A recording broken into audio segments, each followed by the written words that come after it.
Welcome to Democracy Now!, democracynow.org, The War and Peace Report. I'm Amy Goodman.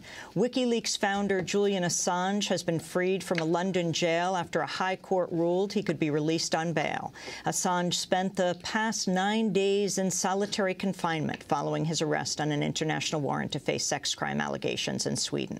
After emerging from the courthouse, Assange gave a brief statement.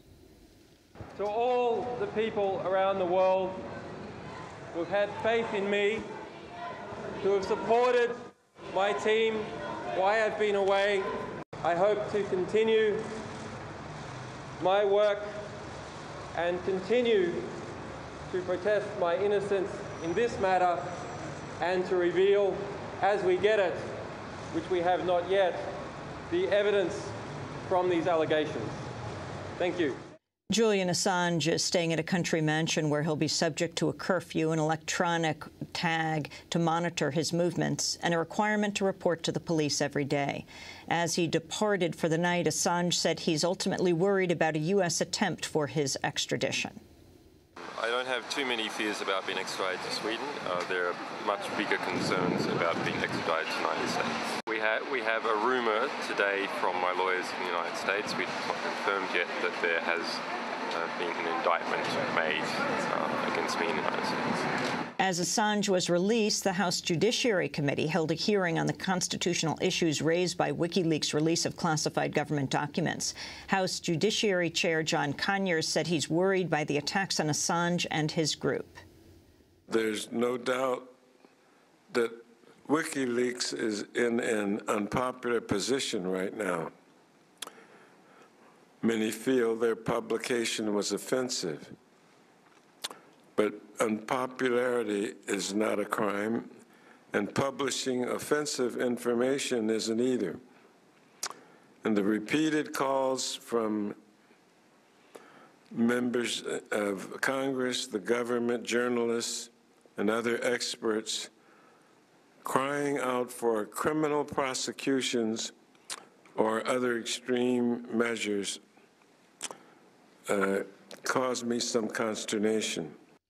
We'll have more on WikiLeaks after headlines. Congress has sent President Obama a controversial bipartisan tax deal following its approval in the House. Just before midnight, lawmakers voted 277 to 148 to extend the Bush-era tax cut for the wealthiest Americans and reduce the estate tax in return for a 13-month extension of jobless benefits and a handful of tax credits for low and moderate-income Americans.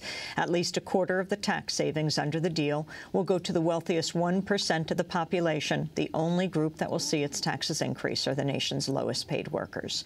A group of House Democrats failed in their attempt to block a provision that reduces the estate tax. Their proposal to increase the estate tax was defeated in a standalone vote of 233 to 194.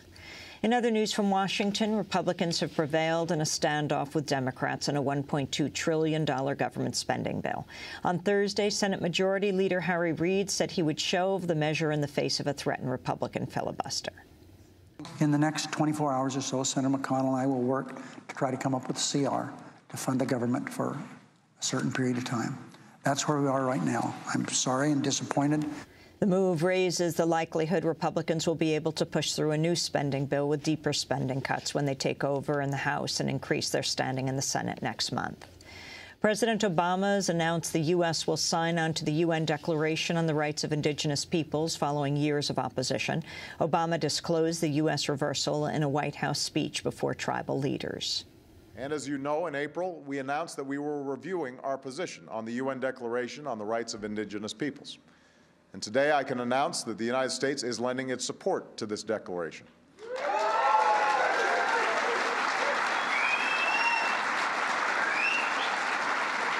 The aspirations it affirms, including the respect for the institutions and rich cultures of Native peoples, are one we must always seek to fulfill. The UN General Assembly overwhelmingly passed a sweeping declaration granting Native peoples the right to self-determination in 2007, following over 20 years of debate. The U.S. was the last major country to refuse to sign on. In a video statement, Susan Maston of the Indian Law Resource Center hailed Obama's announcement. The indigenous people are here and going to be here forever, and that we have rights, property rights, resource rights, and the rights for self-determination. So I want to commend President Obama for having a vision for human rights, and this piece, his efforts today, is the most significant thing that's happened in international human rights in the decades. The Pentagon has issued new operational guidelines in Afghanistan, rejecting President Hamid Karzai's call for an end to nighttime raids. The Wall Street Journal reports the U.S. commander in Afghanistan, General David Petraeus, has issued a directive the U.S. claims will expand protections for civilians targeted in the raids. But the move rejects calls from Karzai and top Afghan officials for the raids to stop. A senior military official in Afghanistan called the new rules mostly administrative with no impact on operations. The new guidelines come as President Obama unveiled a military strategy review claiming the U.S. is achieving its main war aims in Afghanistan. I want to be clear. This continues to be a very difficult endeavor.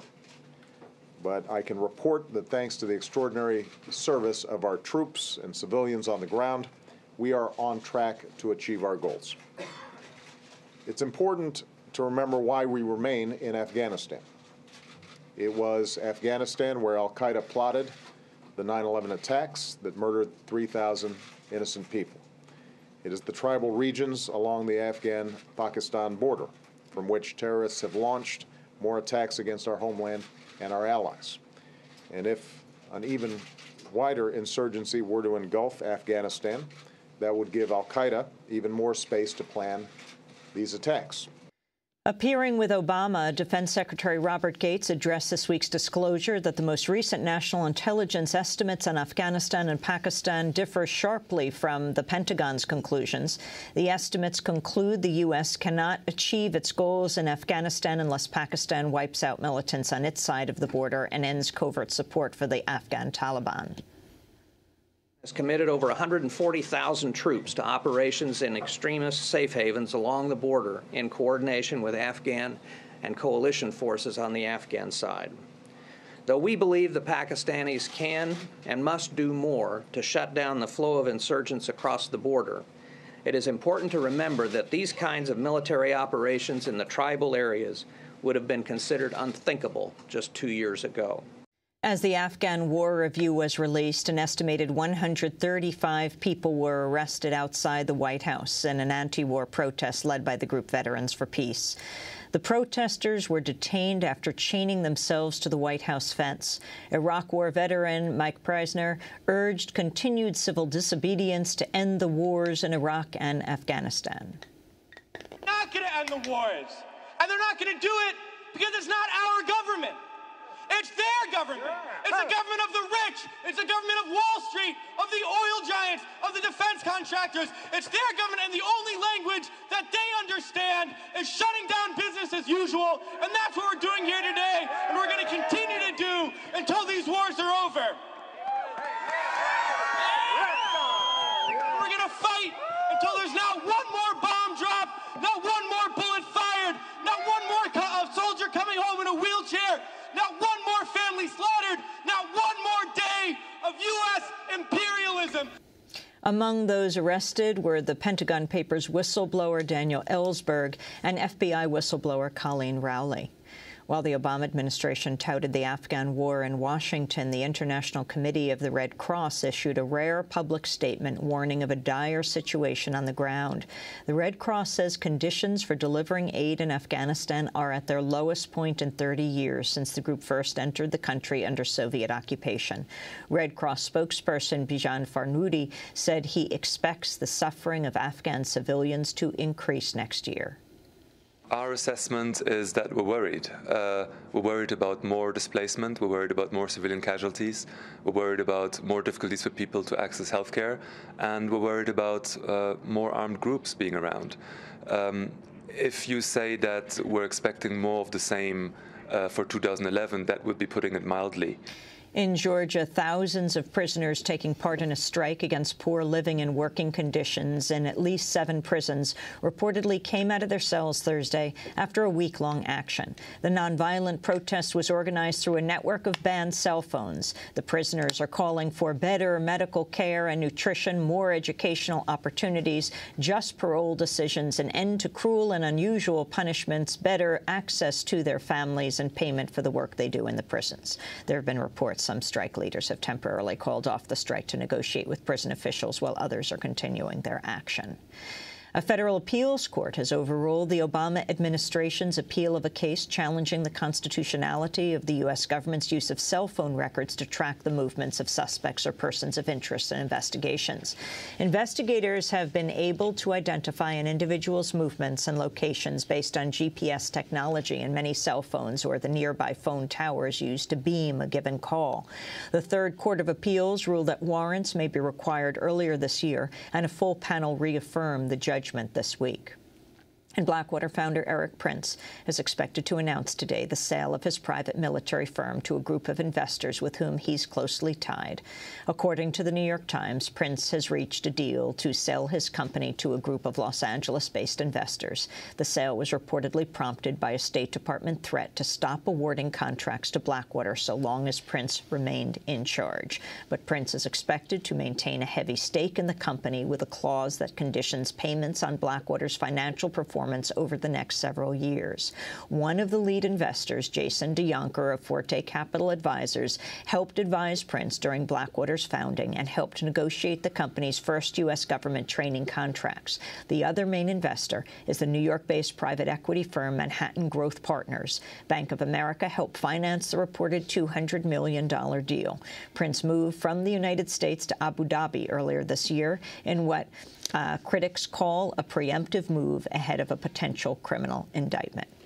And those are some of the headlines. This is Democracy Now!, democracynow.org, The War and Peace Report. I'm Amy Goodman with Juan Gonzalez. And welcome to all of our listeners and viewers around the country and around the world.